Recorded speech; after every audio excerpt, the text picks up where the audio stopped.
Bonjour à toutes et à tous. Merci d'être là.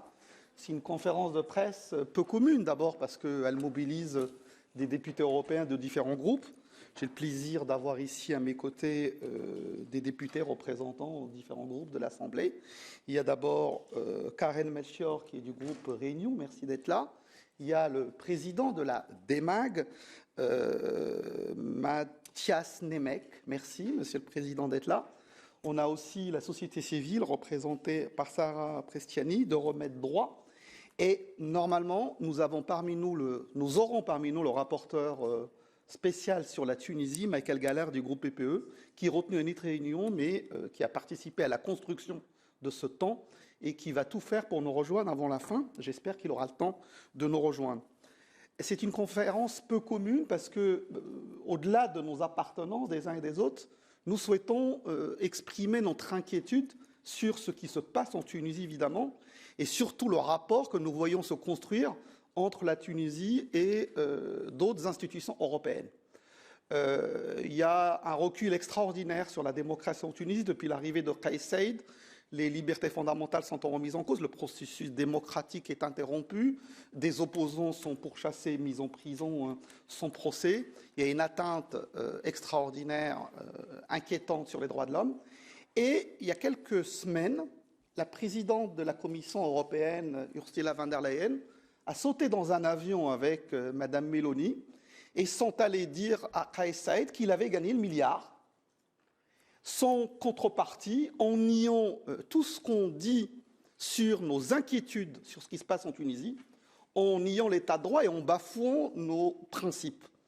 Et nous ne comptons pas, nous, parlementaires, laisser faire. Ce n'est pas possible de contractualiser en offrant un milliard sur un plateau en or à la Tunisie et en envoyant comme message qu'il lui suffit de renvoyer aux frontières les migrants et ça va bien se passer. Eh bien non. Ça ne va pas bien se passer. Le Parlement européen est une instance importante de l'Union européenne.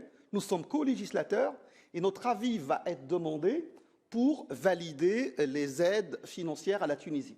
Nous voulons remettre la démocratie en Tunisie, les droits de l'homme et la contractualisation au cœur de cet accord.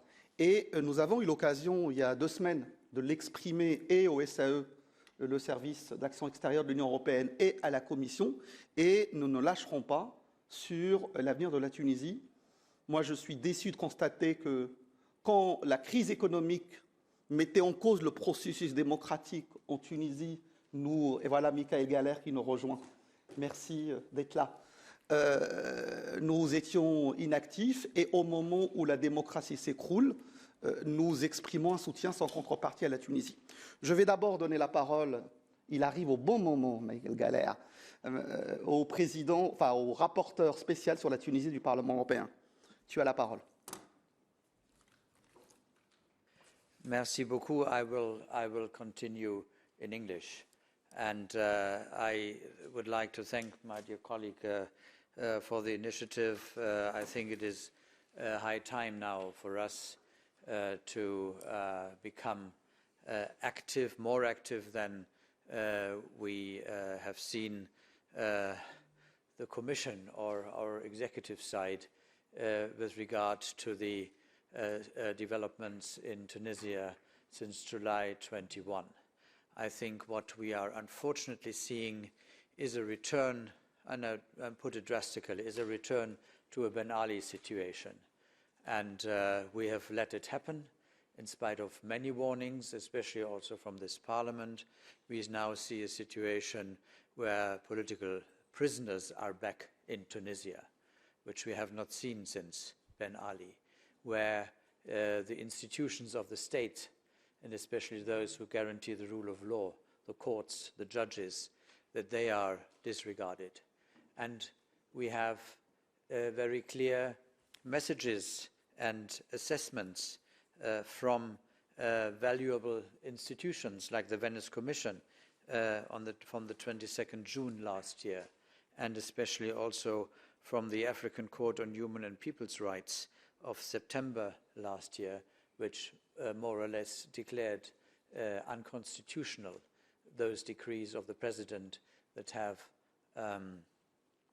nullified the the existing constitution and the given framework. But my criticism is, especially when we see this situation of political prisoners and the overall also economic and social decline, that the European Union has let it happen and has actually continued business as usual, as if there had not been a fundamental change. Had we reacted in time, and my first tweet was actually in July 21 when that all happened, when I called on the EU to react, and there was no reaction, we would have been in a far better situation. I'm in favor of what we are, when we are supporting the people. That is not my point. But we could have done it at a better, from a better point of departure.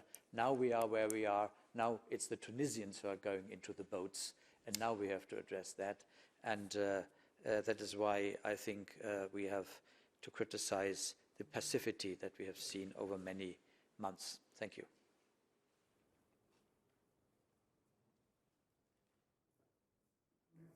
Monsieur Gahler, Matjaž Nemec, je l'ai dit tout à l'heure, tu présides aussi la délégation Maghreb au sein de ce Parlement européen.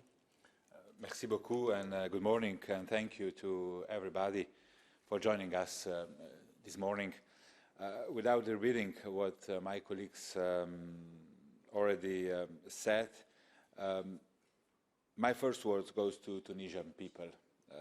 The European Parliament stands firmly with you and by your side. And I think this is the key message from today. Our thoughts go especially to the young people, women, vulnerable groups, and those marginalized, including also migrants coming from every part of Africa. Tunisians bravely went to the streets in 2011 revolution to get away with the former Ben Ali's rule. Now, 12 years later, President Saïed has turned his back on his own people and democratic standards people were willing to die for in 2011. President Saïd's power grab and capturing of the state is leading Tunisia to very dark waters, and this is what we are afraid of. Crackdown on critical voices and opposition, also civil society, judges, lawyers, trade unions has to stop as soon as is possible now.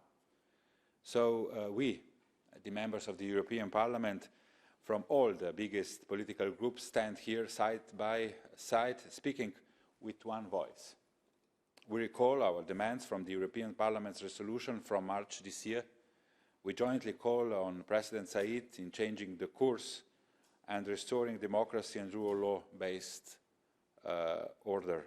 We also demand from the European institutions to respect democratic values we all hold dear and do not give in to President Saïed.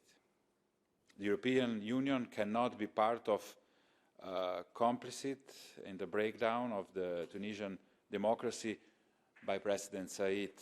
We need all European institutions united in our call, and the money release needs to be conditioned on full respect of human rights, democracy, and of course rule of law. So we demand from Tunisian authorities to release arbitrarily jailed critics and reinstate of those unlawfully dismissed. We stand for the rights of Tunisian citizens and support their struggle of democracy. Tunisian people need hope, and they need jobs that provide decent life for them at home. The European Parliament stands with you, hears you and sees you, and we will not stop. This is just a start. Thank you. Merci beaucoup, and thank you very much for arranging this press conference. I think it is crucial that we stand here as a united parliament, calling for the release of political prisoners in Tunisia and calling for the European Union, the Commission and the member states especially to actually respect the principles that this union is founded on. We say when we do partnerships with third countries, when we have strategic partnerships and priorities, that they should be built on democracy, human rights, rule of law and good governance. What we are seeing in Tunisia since 2021 is the contrary to this. It is correct to say that the president had a power grab and he is undermining parliamentary democracy and human rights in Tunisia as we speak. And we haven't seen a sufficient response from the Commission or the Member States or the Council. We need to see a clear reaction in order to stop the degradation of the democracy in Tunisia. Tunisia was the first country to rebel against its dictator and to reintroduce democracy after the Arab revolutions in the spring of 2021. The EU have invested significant resources in supporting Tunisia on its democratic path. But have we invested enough? We have strategic priorities from 2018, which were actually developed together with the civil society. Now we have an unelected president that is undermining parliamentary democracy, putting in prison human rights defenders, journalists and their advocates after they are being brought to court. If you have a lawyer that is defending you, then that lawyer will also be put in jail or threatened with it. And now we are giving Tunisia a memorandum of understanding and the path to a strategic partnership and money with no ties and no conditionality. This is not the way to encourage countries to support democracy and to be ruled by law and have checks and balances. In March, we, as a European Parliament, called for the release of the arbitrarily detained prisoners, only to be met by President Saïed's dismissal of such concerns as foreign interference. The Commission and Member States, driven by a fear of an economic collapse, seem to be hesitant to address this issue because of a fear of migrant flows to Europe. They have now also decided to work on a comprehensive partnership with the current authoritarian government, in part modeled by cash for migrant control deal signed with Tunisia. We are once again choosing to make ourselves vulnerable to the whims and blackmails of an autocrat. This is not acceptable. We must never compromise the values on which our union was built, and we must not let the people who died for Tunisian democracy to have been in vain. We should encourage the winds of democracy and not the staleness of a one-man rule. We need to engage with Tunisia's civil society and support them in their fight for democracy instead of shutting them out. That's why last night, when we had the Commissioner in the plenary hall yesterday to talk about EU-Africa strategy, I asked them to restate the tripartite conversations between the EEAS, the Tunisian government, and the Tunisian civil society, because that has not been going on.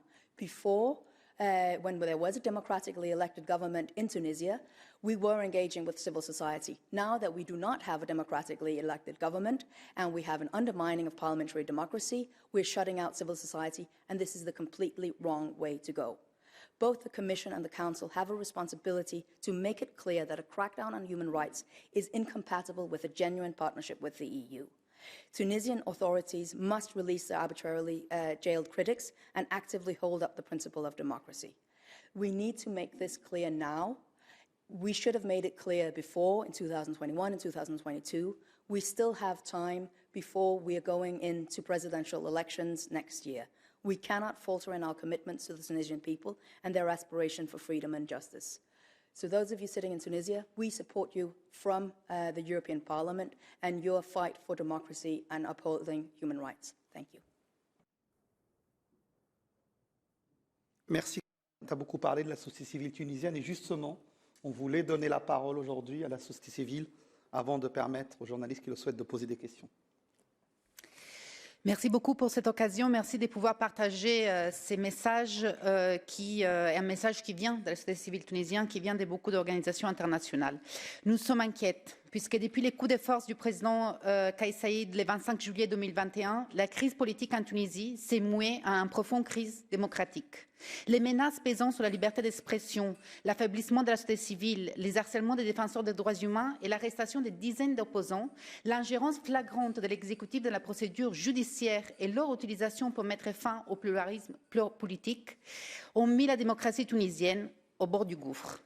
Alors, quand les autorités tunisiennes ont mené une nouvelle vague d'arrestations et des critiques en février 2023, nous attendions une réponse claire de l'Union européenne. Et d'ailleurs, je suis ravie aujourd'hui de l'entendre des représentants du Parlement européen. Mais les officiels européens, Josep Borrell le 22 février, entre autres, ont préféré passer sous silence leurs attentes en matière des droits humains. Les conseils des affaires étrangères et les conclusions du Conseil européen du mois dernier ont démontré les mêmes désintérêts quant au déclin démocratique et aux vagues d'arrestations en Tunisie. Malgré les appels à leur libération du Parlement européen en mars, beaucoup d'opposants sont toujours en prison. Des dizaines d'autres les ont rejoints. On compte désormais plus de 40 opposants derrière les barreaux, simplement pour leur position politique et leurs déclarations publiques. L'une des caractéristiques clés de cette crise politique en Tunisie, L'une des caractéristiques clés de cette crise politique en Tunisie est l'ingérence de l'exécutif dans les systèmes judiciaires. C'est ça la stratégie aujourd'hui du gouvernement tunisien. Sous prétexte de lutter contre la corruption et les injustices, le président a accru son influence sous les pouvoirs judiciaires, cherchant à éliminer toute forme de critique et d'opposition. Des tribunaux militaires continuent à juger des civils, y compris par des faits relatifs à leur liberté d'expression. 57 juges ont été arbitrairement révoqués. Les décrets-lois, qui se suivent un après l'autre, adoptés par le président Saïed, ont détruit l'indépendance judiciaire et la liberté d'expression et facilitent la surveillance des opposants. Dans ces cadres politiques, les discours de la haine, celui du 21 février, les violations des droits des migrants et réfugiés, les expulsions à lesquelles on a assisté il y a quelques jours avec des centaines de femmes, hommes, enfants déportés dans les déserts à la frontière avec la Libye et l'Algérie, sont partie intégrante de la même crise des droits humains qui frappe aujourd'hui la Tunisie.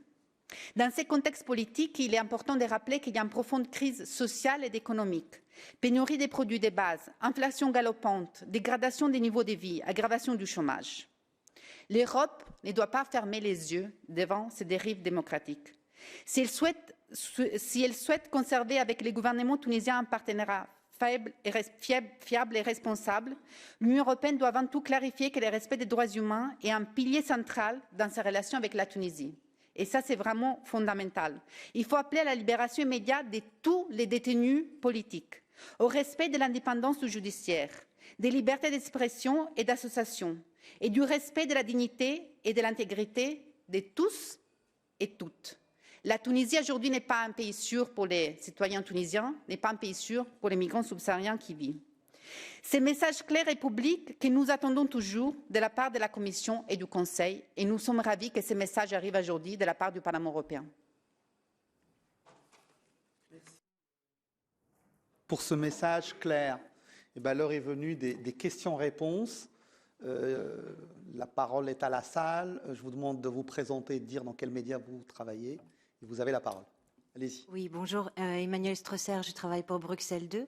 Excusez-moi, je suis arrivée un petit peu en retard, donc je n'ai pas entendu le nom de la personne qui s'exprimait en dernier de la société civile.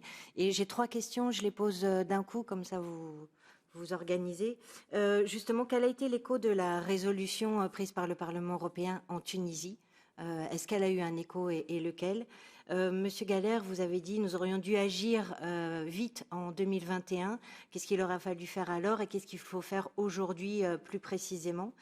Et il me semble qu'il y a un voyage qui est en préparation de la fête en Tunisie en septembre. Est-ce que vous me le confirmez ou pas ? Merci.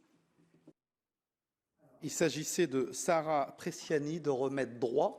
Et je vais laisser Michael Gahler peut-être répondre aux questions.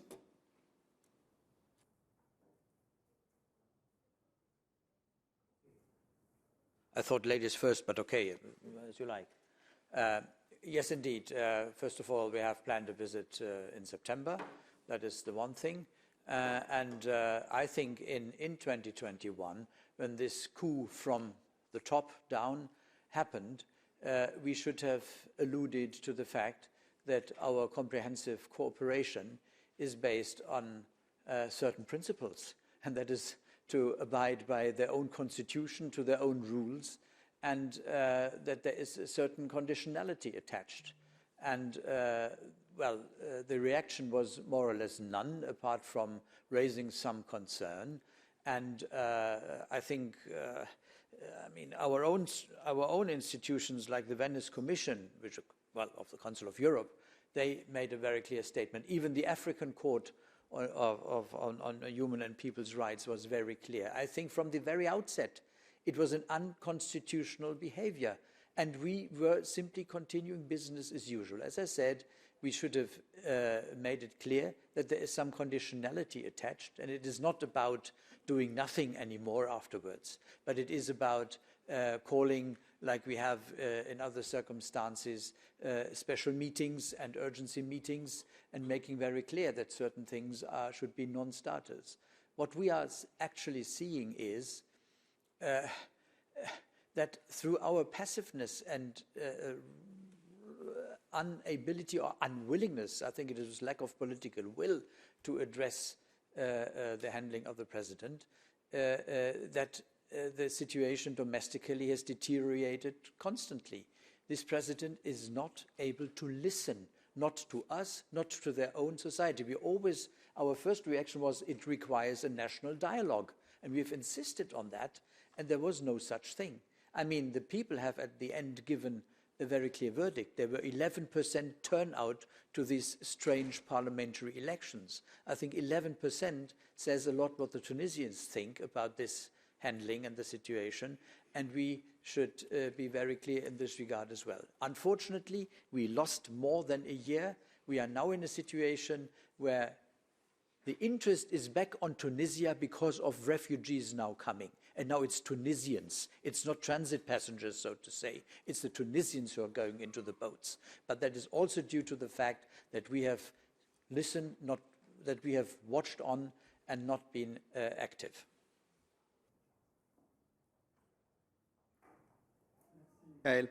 Juste par rapport à la mission AFET, alors pour des règles internes très complexes, de points, etc., il n'est pas prévu de représentants du groupe écolo à cette mission AFET, mais notre groupe a décidé de faire une mission du groupe en septembre pour aller sur place, rencontrer la société civile, discuter avec un certain nombre d'acteurs et nous rendre compte de la situation sur place. Alors Sara, la question sur les échos de la résolution, est-ce que tu peux nous dire un mot du point de vue peut-être de la société civile et du régime ?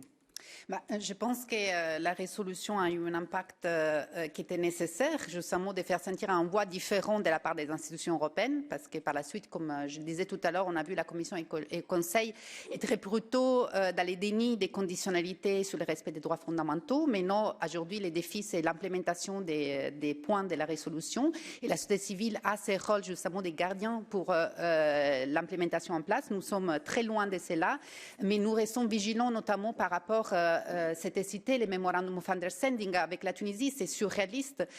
Les jours qu'on négocie un memorandum of understanding, la Tunisie refoule à la frontière avec la Libye dans des conditions inhumaines et dégradantes des centaines de migrants subsahariens, en sachant que les memorandum of understanding en partie est fortement posé sur la question de la collaboration dans les domaines de la migration. Donc voilà, c'est le rôle de la société civile de les suivre, et je pense que ces voix qui viennent des institutions européennes comme le Parlement qui dénoncent la situation et les contextes politiques sont très importantes et permettent de faire un suivi justement de la résolution de mars.